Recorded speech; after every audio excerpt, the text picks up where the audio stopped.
Do you want to play this groove?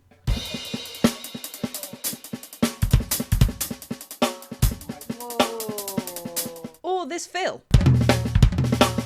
Or whatever the hell is going on here? 1, 2, 3, 4, 5. Then you are in the right place, my friend. Join me as I talk to Baard Kolstad, the drummer from Leprous, and break down his playing with him. I'll then take what he's shown me and explain to you in much more depth how you can approach learning it yourself. Also, if you want the notation for everything discussed, then you can have it because there is a free ebook that goes along with this video. Just go down into the description for it. So if you want to learn some of the fills, grooves, and exercises that have got Baard to where he is today, then this is the video for you. Enjoy. Hello everybody, very, very special guest here today. We've got Baard from Leprous.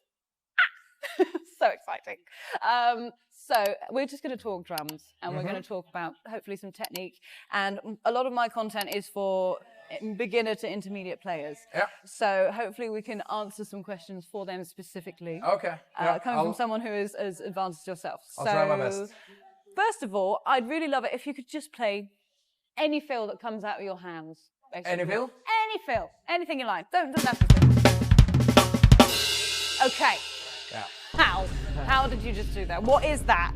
Oh, that was actually a chop that I just spoke about on my masterclass. Someone asked me from a particular Leprous song, really. So it's just a 9-phrase thing. Yes, yeah. So is there a specific sticking? Yeah, absolutely. It's a 2 in the kick, and it's like right, left, right, left, right, left, left. So it's a 9. So it starts with the kick instead? Yeah, starts with the kick, and you have it in like a interesting. triplet fill. So it's like 1, 2, 3, 4.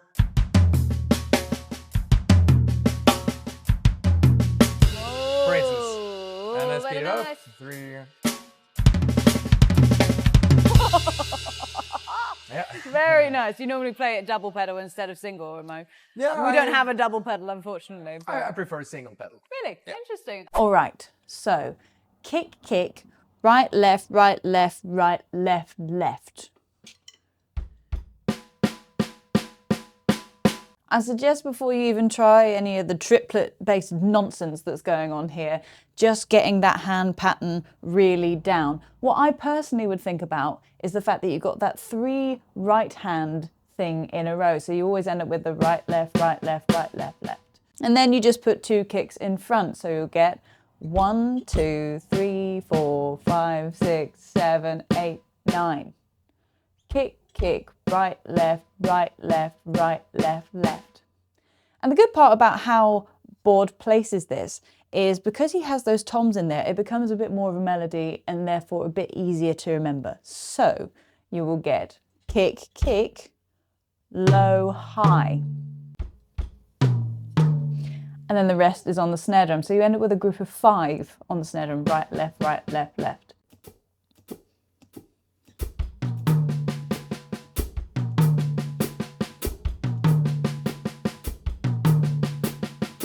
If you want, you can also place this as if it's in 3/4. So you're counting to 3, and each triplet, if we start counting in triplets, will fall with a left foot. So you get 1, that's your first triplet. Second triplet, left, right, left, left, right, left. First one being with the foot, left, right, left. So stick those 2 together first. Kick, kick, right, left, right, left. Just get that.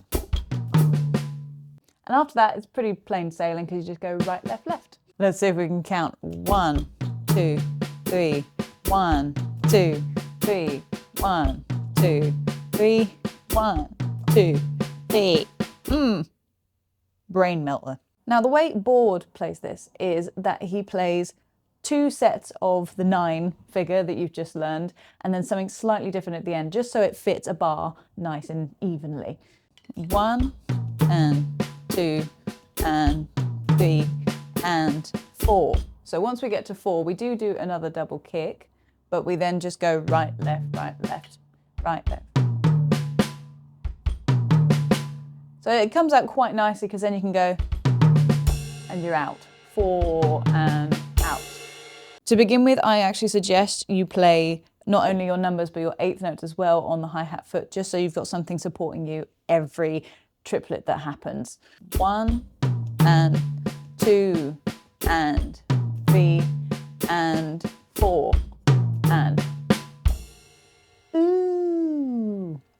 once you get a feel for the motion, it's actually not too bad unless you've never played anything like this before, in which case thoughts and prayers are with you. If you're struggling with the bass drum speed, check out the video I've done talking about kick drum technique, which should be linked up here. For this, if I took out the left foot, I would personally play it heel toe, but that's personal preference. Yeah. Unbelievably satisfying. Thanks, Baard, I'm stealing that. So, how long have you been playing, would you say? Since the year of 2000, and that makes it very easy to calculate every time. So I guess 24 years. Yes. And when you were kind of developing as a player, were there any developmental points where you kind of felt like you plateaued? Like things you got stuck with or technical things? Like some people it's doubles, some people it's other stuff, but anything specific? Well, it was a little time where I wanted to be able to play very fast single notes. Started to play some blast beats and stuff. And at some point I felt I couldn't really get further without changing the technique totally. And then I got to a point that blast beats and stuff like that, it's not really my thing either. So why focus so much on that? So I was always a very ADHD kid. I still am. So I focus more on playing, being more comfortable playing soft and slower. And groove playing. Yeah, groove playing, because I was all over the place until that. Yeah. But how did you, in the end, actually then, were there any exercise or anything you used to develop those single strokes? I had a pretty cool Gary Chaffee exercise. I remember was in my teenagers. He's playing with a metronome. You start with 60 notes. Yeah. And you switch. Yeah. Switch one. Yes, I do this too. Yes. Yeah. So you switch out the last 60 notes with two 30-second notes, Yep. then you switch out the two last 6 With notes. four And at the end you're at the. And then you go to only one. And then 2 bars each. And then we go back. Ah, it goes all the way to 2 bars. Yeah. Wow, okay. And we go back to all the way back. Awesome. That's sweet. That's feeling warm now. Yeah. Now, let's see Baard apply this single stroke technique on our Drumometer, which is where you have to play single strokes, as many as you can, in 20 seconds. Let's see how he does.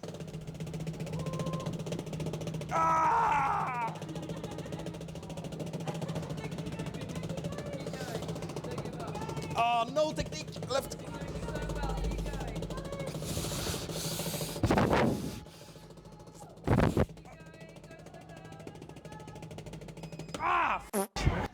Oh, no. 269. Yeah, okay. He's under me. I can't believe I'm under you. Right, now my ego has suitably been boosted. Let's talk about that Gary Chaffee exercise he was on about. This Gary Chaffee exercise is one of the better known exercises for improving your single strokes, and actually you can find the PDF of these books online for free if you so wish. Don't tell anyone I told you. This one in particular is in Technique Patterns by Gary Chaffee, and it's the endurance exercises for single strokes.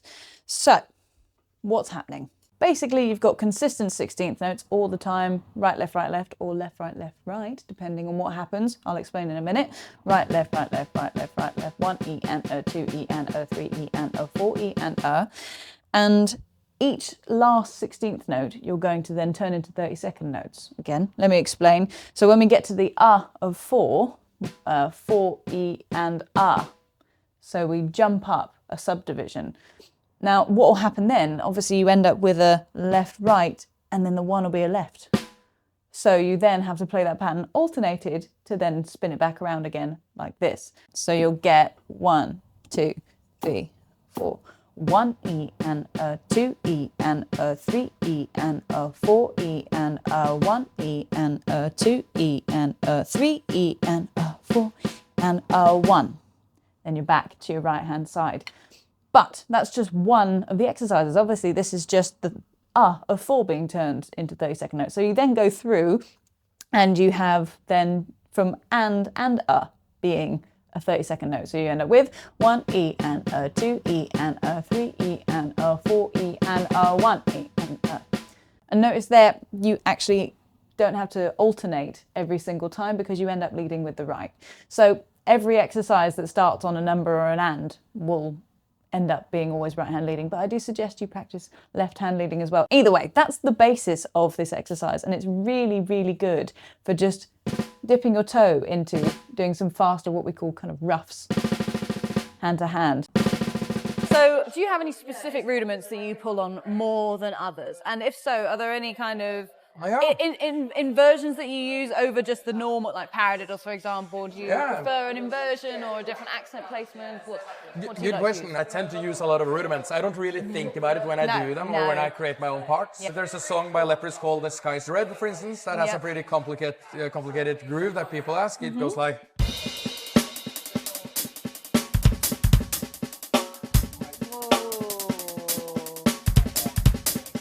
And that's in the beginning based, if I break it down, it's actually a paradiddle. Right. At the beginning. Yeah. So quite easy actually. Yeah. Quite easy, actually. I mean, when you look at the rest of the groove, yeah, all he's doing is a paradiddle or a triple paradiddle. So right, left, right, left, right, left, right, right in this case. A nice accent afterwards to give him the backbeat. Before we go any further, let me just give you and break down note for note the groove that he just played. It's a 3-bar sequence. However, the third bar is in 3/4. The other two are in 4/4, thankfully. You might not be saying that when you try this. So, like I said, I'm going to break this down bar by bar. We do start with a paradiddle between the hi-hat, snare drum, and bass drum. So we've got bass drum on 1, hi-hat on 1, 1 E and 2 E and All of the snare drums are ghost notes, so 1 E and 2 E and and we're coming up as we're playing that little double right, ready for snare drum on 3, your backbeat.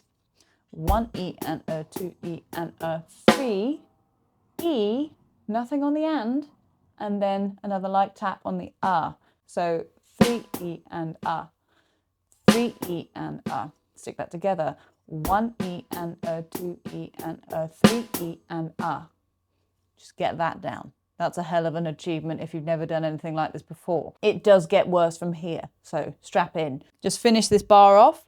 Right, right, left, right. Again, most of this is ghost notes on the snare drum. This bar is nice because there's no accents on the hi-hat either, but we will get to those in the next bar. First of all, first bar together. 1 E and 2 E and 3 E and 4 E and Whoa. Now what you're probably going to have to look for here is in the next bar, we've also got a hi-hat on the 1, so you get more of a 1, but there's also no bass drum on the 1. But anyway, I'll give it to you straight. Bar 2. We're starting with a paradiddle again, but now there is an accent on that second right. So the way I suggest you get that is most of the time if you play your hi-hats with the tip of the stick on top, when you go for an accent, hit the edge. So second bar, 1 E and 2 E and So we're still doing paradiddle. Paradiddle. Just get that down. Because this groove is so fast. Beat 3 and 4 are different from the first bar, so we get 3 and So now we're missing the E. 3 and then beat 4, we're going right, left, right, kick with a hi-hat. Ooh. I'm saying that a lot in this because, well, ugh. Oh, also, beat 4, we got an accent on that right. So you're getting 4 E and I suggest all of these individual elements you practice by themselves, these little pieces of coordination, and then you try and stick them together so slow that you cannot get them wrong. So I'm going to play bar 1 and 2 and pray I get them right.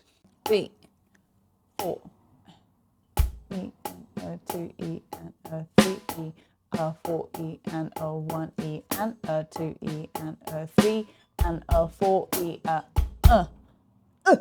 Almost got the count right. Props to you if you count out loud while you do this, and I do suggest you do. But hey, whatever gets you through it. Okay, last bar. Again, we are starting with a paradiddle, but this time we've got 2 accents in it. One in the same place as before, so you got your paradiddle.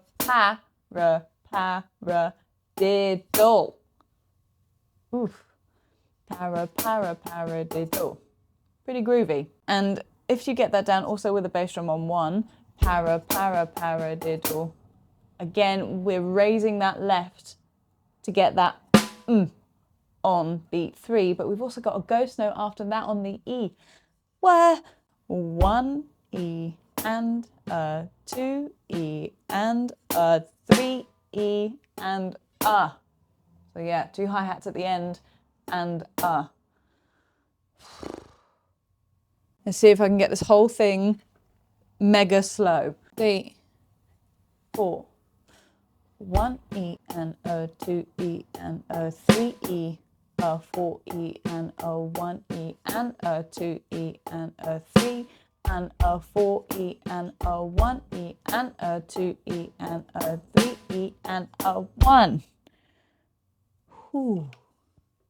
That's the first time I've got that right. Woo! Just a problem area here, even with me sat here reading it, that I think a lot of people will do is bar 2, beat 3. And I think a lot of people will try and play that 3 E and, but it's actually 3 and a. So there's a longer gap in there than you think. Not that it'll feel like that at 140 BPM, but don't play it that fast to begin with. Anyway, let him play it. He makes it sound so much better than me.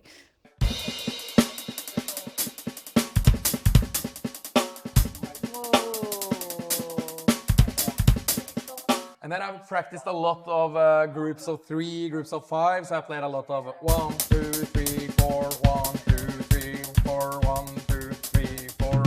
Just being comfortable with that. Sorry to jump in again so quickly, but what he is saying there is really, really useful and is much more beginner friendly than the whole of that groove. What he's doing is a 3-note sticking pattern. He's actually doing 2 different ones.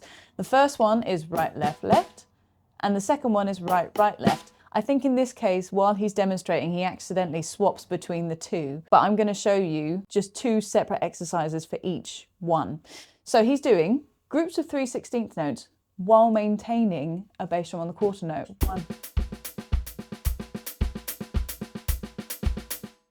And if you can count your way through that, I can tell you now, your coordination and your internal timing and your linear playing are going to skyrocket. But how do you go about doing it? Obviously, we've got the bass drum on the quarter note holding us down, but when we're dealing with short sticking patterns, however long that sticking pattern is, so in this case, a group of 3, is how long it will take for the whole thing to resolve back to the hi-hat being on the 1. So let me just count it real slow for you, and hopefully it makes sense. So we'll get 1 E and a 2 E and a 3 E and a 4 E and a 1 E and a 2 E, 3 E and a 4 E and a 3 E and a 2 E and a 3 E and a 4 E and a 1. So notice how that hi-hat falls on beat 1 of bar 4. If we had a 5-note sequence, it would take 5 bars to resolve and it would start again on beat 1 of bar 6. Hopefully that doesn't lose you too much. Anyway, take it real slow. If you want a smaller baby step to getting used to just doing that, you can do it a 1-bar thing and it will end on beat 4 on the right hand. So you get 1 E and a 2 E and a 3 E and a 4. 1 E and a 2 E and a 3 E and a 4. Gives you a nice little bit of breathing room. But then you want to try and extend that out into 3 bars long. It's a hell of a challenge to try and get this down if you've never done this before. And I give it to almost all of my students if they want to kind of elevate themselves and their coordination in their playing, because for me, it unlocked so much. In my case, I was actually doing right, left, kick. And you can do that combination as well. But let's talk about the second combination that Baard's doing. Exactly the same premise. He's doing right, right, left as well. So same thing, quarter note with the bass drum, but now we're going right, right, left. 1 E and a 2 E and a 3 E and a 4 E and a 2 E and a 2 E and a 3 E and a 4 E and a Shicky wicky, So what I suggest is obviously just pick one that feels good for you initially. Maybe right, left, left would be good. And really get that down. But then try right, right, left. And also right, left kick if you want a challenge. Right, left kick is really good for your kind of linear, choppy style stuff because you go 1 E and a 2 E and a 3 E and a 4 E and a 1. All of a sudden, it feels much more flowy and feels good. Anyway, enough waffle from me. Let's continue. So the Sky is the red groove that I started with. That starts with, also has a lot of threes in it. So 3, 3, and a paradiddle again. So my tips is practice lots of rudiments and play them in different kinds of rhythmical subdivisions. So paradiddles, you can play, but paradiddles and triplets. Yeah, and you can even do it in quintuplets. 1, 2, 3, 4, 5. And Yeah, man. sextuplets. Septuplets.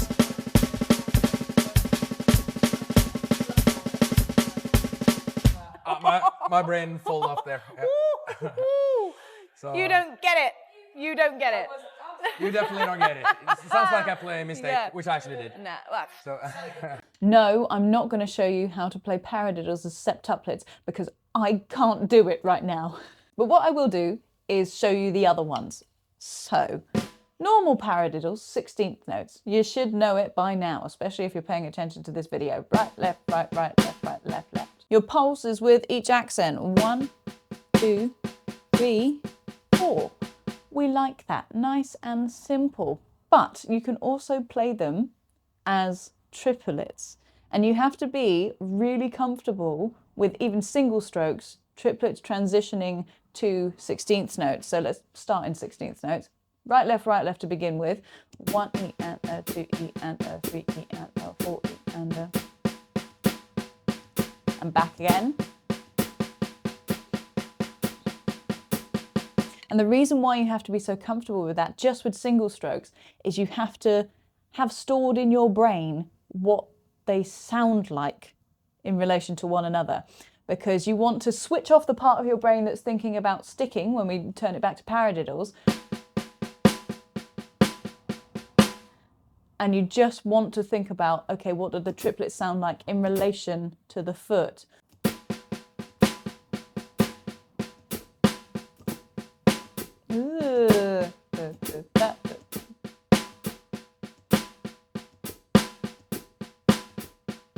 Something that will help you here is keep accenting that first of each side of the paradiddle because you'll get that kind of accent pattern in between. That.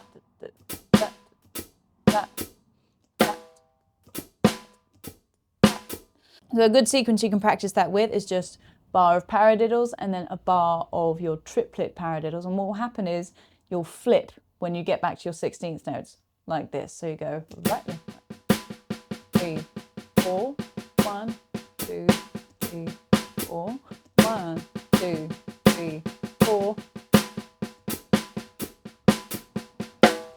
So it's 4 bars long, but it then flips in the middle to left hand leading, and then it will flip back naturally because of the sticking pattern. This is already getting somewhat complicated, but that's your 8th note triplets. You can also, instead of going down a subdivision, go up to 6tuplets. So you'll get this.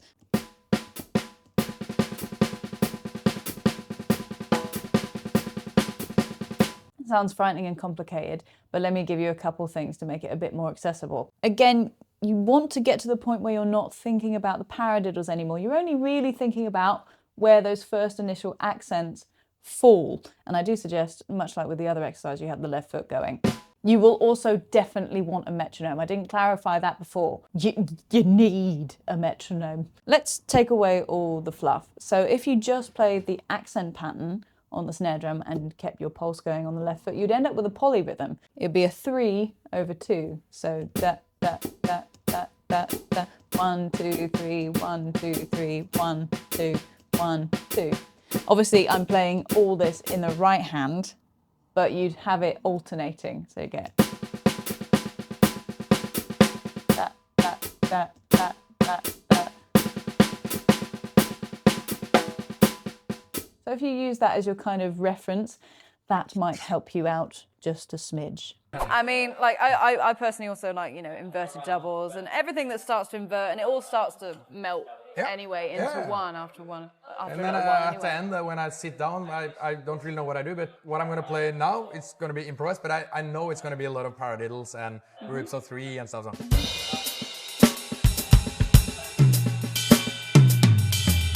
And with accents, this is a group of three, you know?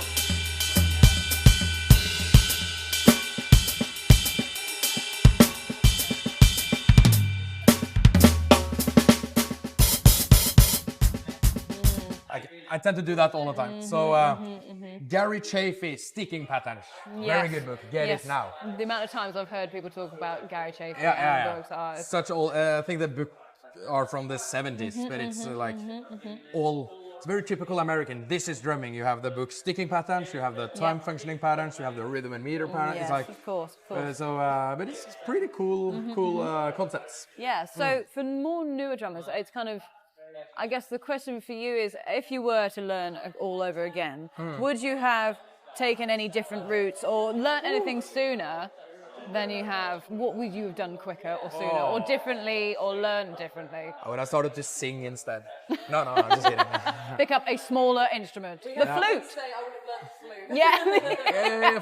The flute joke I do quite frequently. I mean, first and foremost, just have fun, especially when you're young. Do whatever you think is fun. Give yourself some time at least to just have fun and explore, and sometimes the best part of the practice session to do that is actually in the very beginning, when you're just fresh and inspired. You can play like 30 minutes, whatever you want, and then you can start work on, okay, I'm gonna do 15 minutes of rudiments, 15 minutes of an exercise you saw on YouTube or her TikTok yesterday.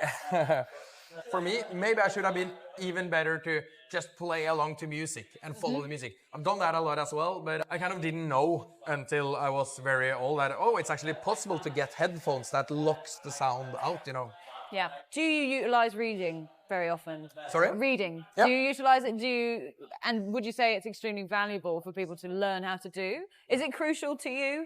It's been very valuable for me. I started in a local school brass band, so I kind of started to read music at the same time as I started to play the drums. Yeah. So it makes it easier to study. Like when I say check out that book, that makes it way easier. And also when I have to transcribe, learn new rhythmical parts in Leprous or whatever, where it's a lot to remember. So when I go in the studio, in the beginning, I transcribe it, and then I, of course, want to play it without thinking after that. But it's been a useful tool for sure. And especially in a band setting, when just learning a lot of songs in a short time before any kind of gig or whatever, to just have a few notes. Oh, there's the hit. It's going to be difficult to just write that with your own words. It's going to be a suckety boom. Yeah. I mean, I was going to say, in terms of writing yourself charts, instead of you're definitely not writing it note for note, because obviously you're playing the part and kind of coming up with it in real time. Yeah.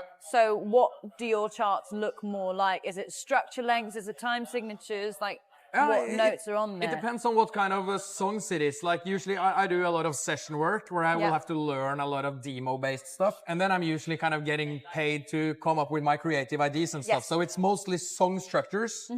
And if there's any necessarily rhythmical elements I need to focus on. So I can use my own words. Oh, this is the Toto riff coming back. Yeah. This da-da-da. Verse, chorus, one extra bar here. Then I'm right, okay, it's a 2/4 bar here. Yeah. 7/8 thing. And I can also write, if I get an instant idea when I hear it first time, okay, here I should do some Sky is Reddish drumming. Then I probably just write Sky is Red for 8 bars.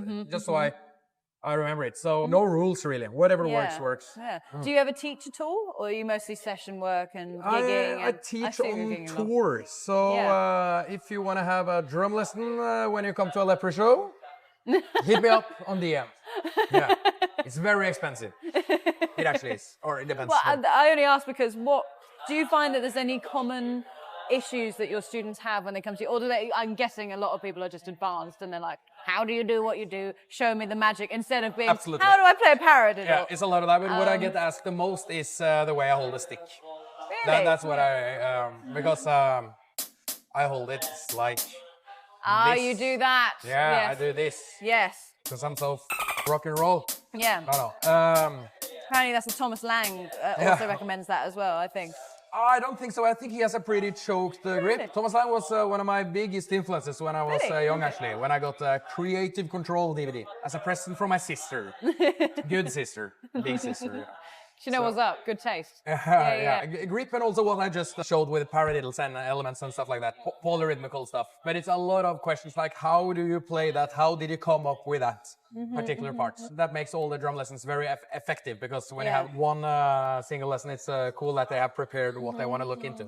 Yes, yeah. So because it's not a weekly thing. For someone who's newer or brand new, is there some core advice you'd give people?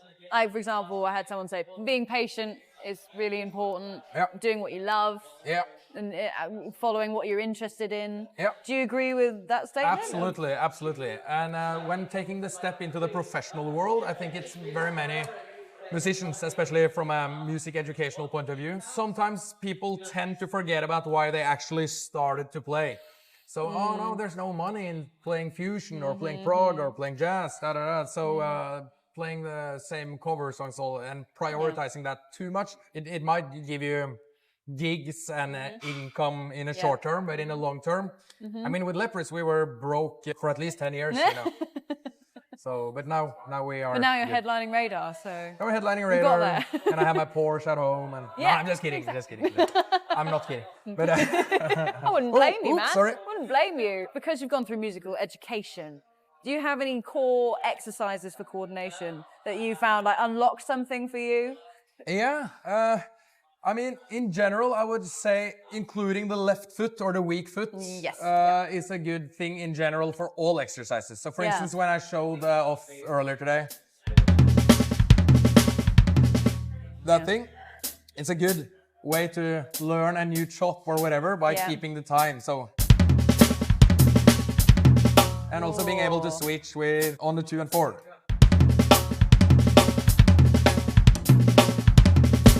Oh, yeah, you can see it. So you find the weak spots. But a very cool exercise I got that I think you can do. You don't even need drumsticks. You can do it wherever. You can do it on just a snare, but I'll do it. So you do 8.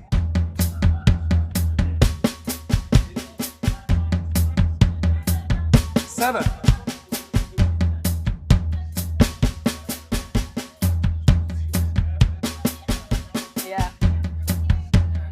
Remember for how long?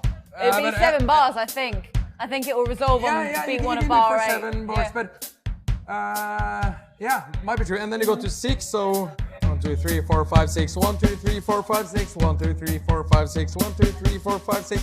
3, 4, 5, 6. 1, 2, 1, 2, 3, 4, 5. 1, 2, 3, 4, 5. 1, 2, 3, 4, 5. It's probably, as you say, and then 4, 3, 2, 1, and then back. Do you so do you stick to the numbers, or do you do like a set amount of rounds on 6 and then you resolve it back to the 1?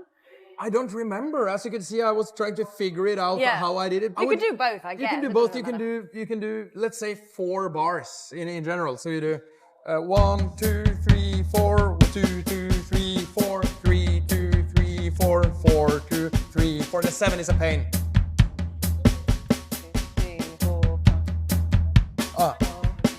You can see I do a little bit. That's actually a little joke. It's very tricky in the beginning to do that, but you can do it on the dinner table. And just it kind of connects the brains together. Yeah, and if you're less advanced, you can simplify the foot pattern as well, right? You could just do walking feet instead of a samba kind of foot pattern as well. If anybody have heard about a band called Aha, Norwegian band. Take on Me. The drummer there, the live drummer there, I had him as a teacher for a half year. Oh, wow. And he told me, in his opinion, the 4 most important part of being a great drummer. And that was 1. Or it's not really a number, but it's 4. So 1, technique. 2, musicality/creativity. 3, time. 4, coordination. There it is. Yeah, I think you got it there. Technique, time, coordination, creativity/musicality. Yeah. Well, very nicely done. I mean, is there anything anyone needs to know about Leprous? What's coming up?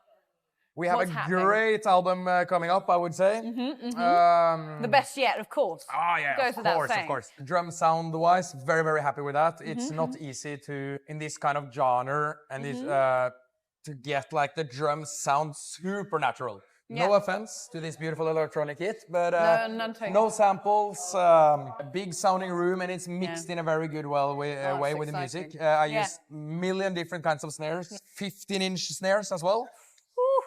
I use a 15-inch hi-hat a lot as well, and it's even going to be cowbell on the next record for the first time. Yeah. Well, would you look at that? Well, thank you so much for your time. Thank you. Good luck with the gig today. It's literally about to happen, and we are about to watch it. Thank you so much for watching. If you'd like to see more interviews just like this with some more amazing drummers, then you can. Also, if you would like to come and have some free drum lessons with me / test your single stroke speed out on the Drumometer against some really famous drummers, then you can if you come to this year's Radar Festival. More information about that will be down below, as well as some links to some other interviews. Other than that, have a great day. Big love. Mwah!